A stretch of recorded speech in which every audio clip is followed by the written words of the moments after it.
Vamos voltar a falar sobre a eleição de Donald Trump e ele agora sentando na cadeira de presidente norte-americano.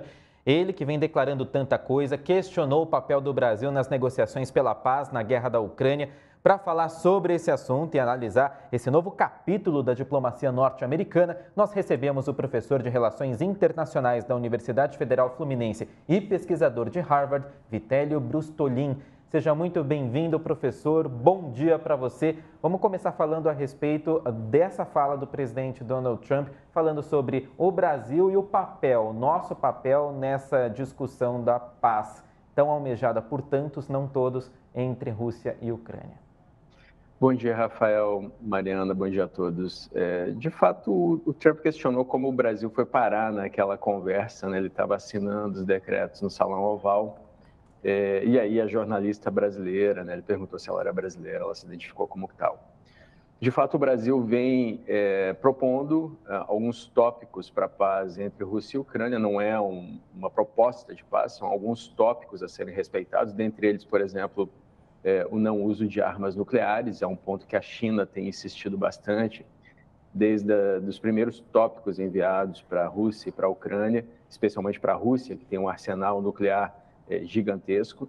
É claro, se a Rússia usasse armas nucleares, mesmo que táticas, na Ucrânia, ela perderia, portanto, o apoio da China.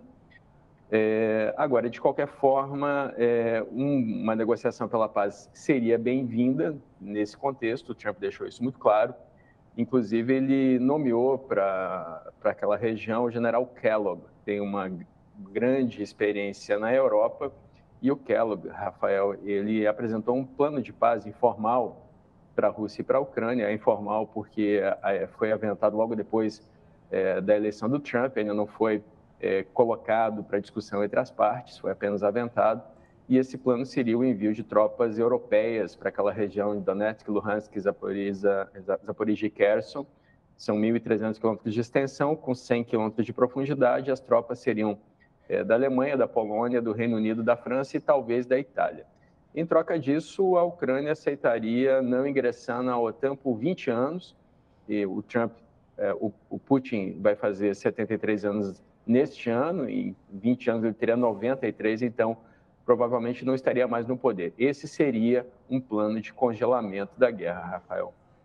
E voltando para a questão da relação aí Trump, digamos, governo brasileiro, quando o presidente Lula assume o seu terceiro mandato, ele tenta se reposicionar e se colocar no ponto de vista internacional como ele teria se colocado no primeiro e no segundo mandato, né? Aquela coisa de ser o cara e de conseguir assumir efetivamente um espaço aí de maior protagonismo, até pela posição mais estratégica do Brasil no sentido de mais neutralidade, de não ter histórico não ter o histórico nessas relações seria um fator positivo.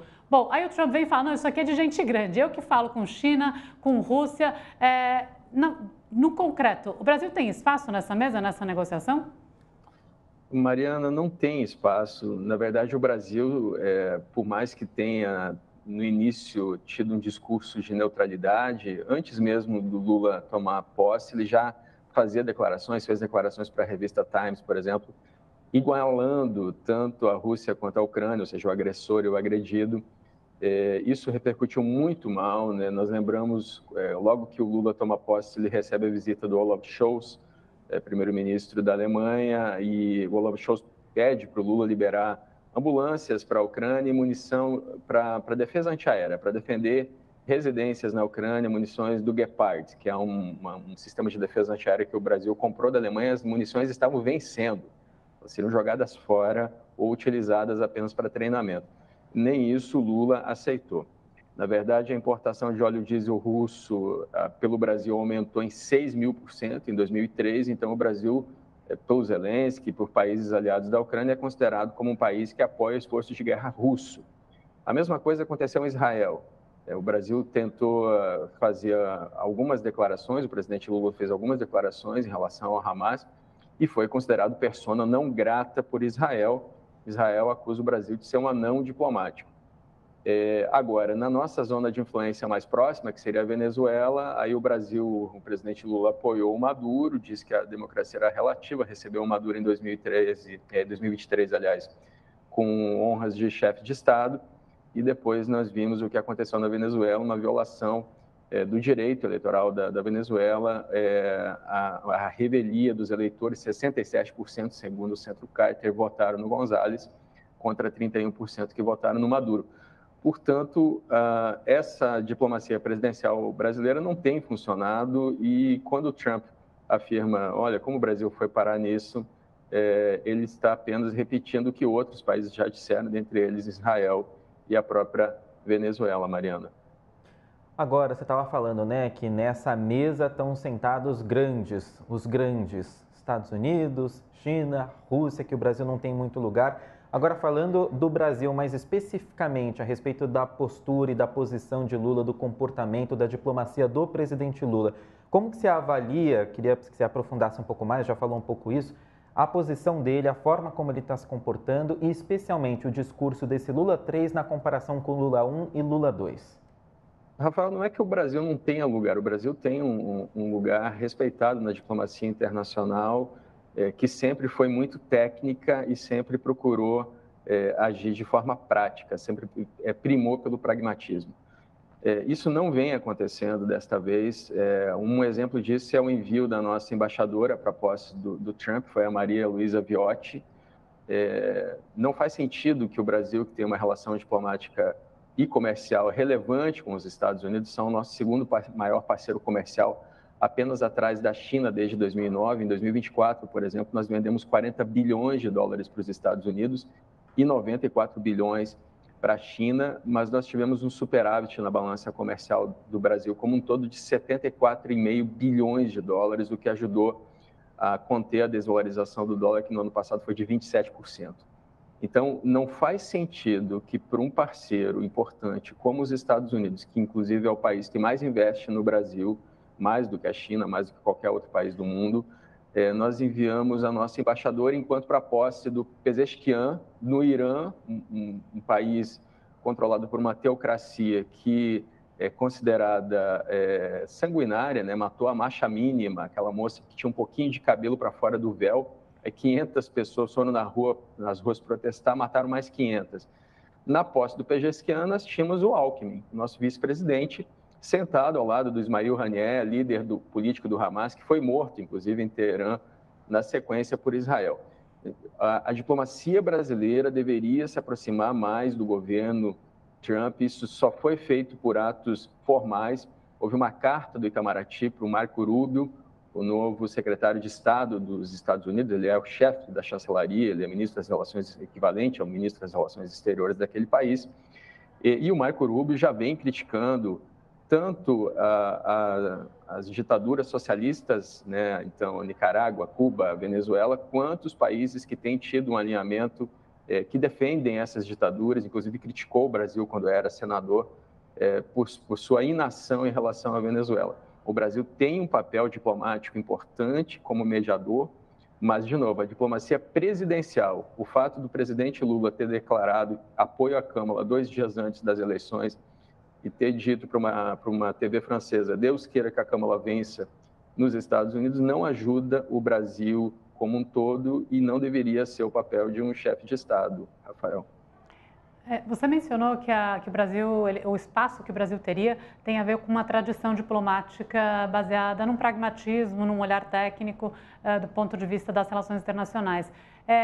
O mundo tem dificultado de maneira geral, ou não sei se tem dificultado, mas tem ampliado essa tal da polarização, que se chama às vezes, que é essa ideologização também de qualquer relação política, em alguma medida talvez deixando de lado algumas tradições da diplomacia.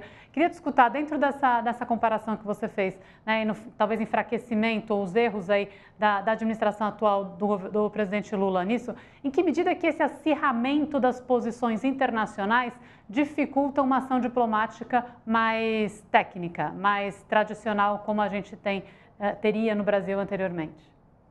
Mário, o problema é que os dois lados, né, os dois extremos usam essa polarização. Dentro do Brasil isso também é utilizado. Inclusive, isso deve ser acirrado pela nova comunicação do governo federal, segundo o novo marqueteiro. A questão é essa, e essa polarização ela não faz sentido em algumas situações. Então, o posicionamento do Brasil não condiz com o posicionamento da esquerda europeia, por exemplo. O presidente do Chile, o Boric, diz isso muito claramente. Como é que o Brasil pode questionar a Ucrânia e favorecer a Rússia quando toda a esquerda europeia se opõe ao Putin, que é considerado um presidente de extrema-direita? Então, existe uma lógica que não funciona no contexto nacional quando se olha para outros contextos, o contexto europeu, por exemplo. A polarização atrapalha muito, a gente sai do pragmatismo, passa a ser uma relação personalista, isso não interessa nem ao Brasil, nem aos Estados Unidos, sobretudo no governo Trump, que se cercou de pessoas leais nesse segundo mandato, justamente porque no primeiro mandato ele sofreu, por exemplo, com o vice-presidente, que não quis aceitar, que o Trump dizia que as eleições tinham sido fraudadas, né?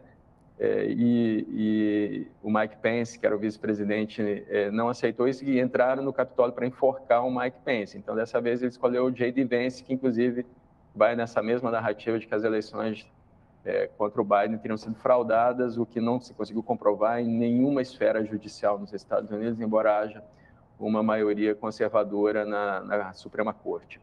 Então, veja, a polarização atrapalha bastante e neste momento em que nós precisaríamos dos adultos na sala discutindo questões pragmáticas e realistas nas relações internacionais, nós temos alguns políticos que usam a bandeira ideológica a despeito da necessidade que o mundo atravessa. Nós estamos no contexto de Segunda Guerra Fria e muito próximos de uma conjuntura que nos aproxima de uma terceira guerra mundial, Mariana. Não é o momento para esse tipo de ideologia e sim para o pensamento prático.